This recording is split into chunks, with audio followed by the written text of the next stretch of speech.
Magandang gabi bayan.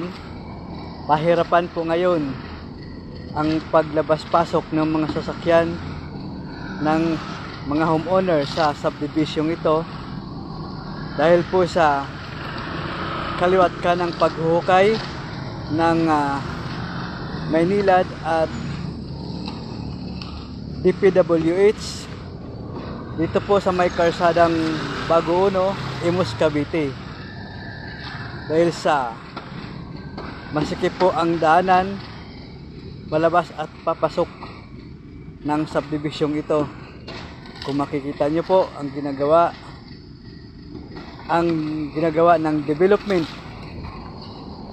sa kabaan ng Imus, Carbaguan, Cavite. Kaya kung kayo man po ay mapadpad, mapagawi at mapadaan sa NEA Road ng Karsadang Baguuno, Imus, Cavite,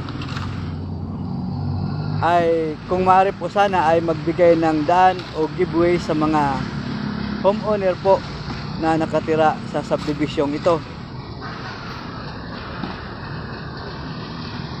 sapagkat hirap po silang lumabas at pumasok dahil sa kaliwat kanan pong paghuhukay ng DPWH at ng Maynilad Water. Sabay po kasi yon para sabay din po matapos ang development ng naturang barangay. Ayun po. Shout out po sa mga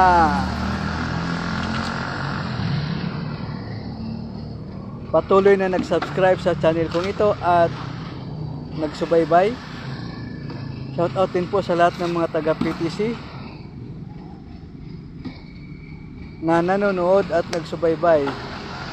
Kung kayo man po ay bago pa lang sa channel na ito, maaari po kayo mag-subscribe upang updated po kayo sa lahat po ng aking video na i-upload.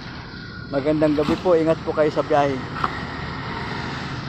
Ayan po ang hukay ng DPWH, Department of Health. Absent po sila sa mga oras na ito. Bukas po ay gagana po yan para po ipagpatuloy ang development ng road widening. Ayan po. Okay po.